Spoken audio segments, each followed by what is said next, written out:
This week we begin a special series that will run till the end of the month. It was 10 years ago this August that Princess Diana was killed in a Paris car accident.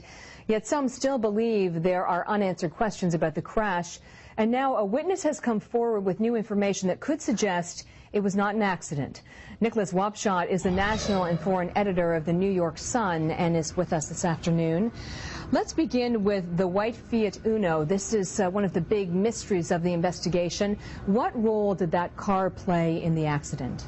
Well, it was always said that there was a white Fiat Uno which tipped into the car in which Diana was being driven at the key moment as it went into the tunnel in which she died.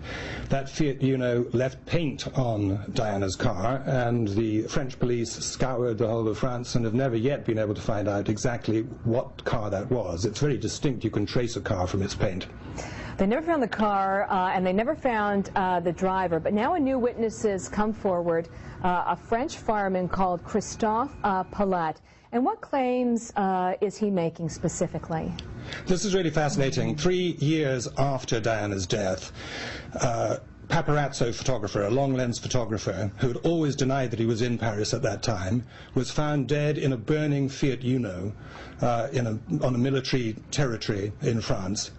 This Fiat Uno had been repainted. It was originally white and had been repainted 3 years before, so shortly after the accident. What the firefighter is now saying is that he was the first on the scene. It had been said that the paparazzo had committed suicide and set fire to the car himself. What the firefighter said was that he was first on the scene and that the paparazzo, called James Adamson, had 2 bullet holes to his head, and that had been covered up. And this was revealed this week. This is 10 years after Diana's death. It's obviously a sensational revelation. 10 years after her death, James Anderson may ultimately become a very important person in the British inquest that is going on right now into Diana's death. Explain to us what they're trying to determine.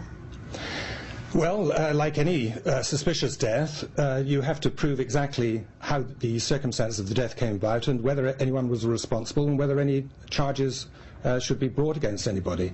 The French did a very quick inquest which was riddled with errors, and the British have not been satisfied, but they've taken a very long time getting round to the inquest, and of course all the hours and weeks and months that pass make it much more difficult to find out exactly how Diana met her death.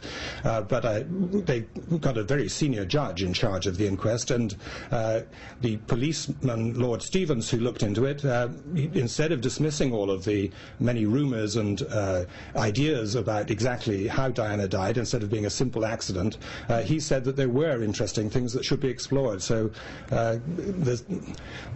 people in London, anyway, imagine that we have not heard the full story, and when we do hear the full story, there will be many surprises in it.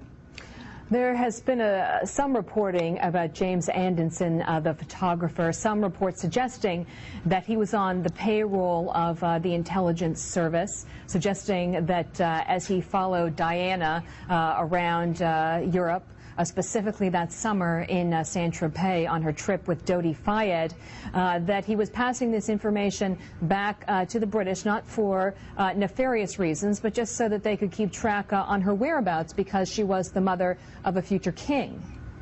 Yes, I mean, that sort of thing, of course, is usually kept secret. By definition, it's kept secret, but the inquest should be able to find that out.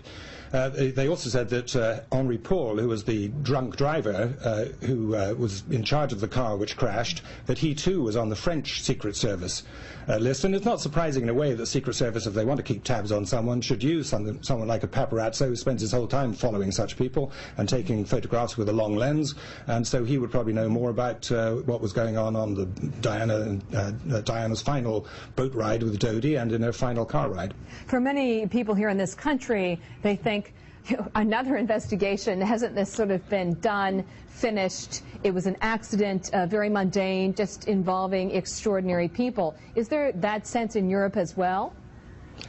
Well, it depends on your view of Diana. If your view of Diana was that she was a troublesome woman who caused all sorts of unnecessary anguish to the royal family, and that's quite widespread in Britain, then on the whole you think that the crash was no more than an accident. However, in Britain too, there are a great number of people who believe that it was not in the interest of the royal family or the British establishment for Diana to carry on behaving in the way that she was behaving. And also, of course, there's Dodi's father, who was the owner of Harrods department store, believes that Dodi and Diana were in love, that they became engaged, and that what the royal family didn't want was the thought of having a grandchild, or the Queen having a grandchild who was a Muslim. That's correct. We'll have to leave it there, I'm afraid, Nicholas, but thank you very much for being our guest. Pleasure.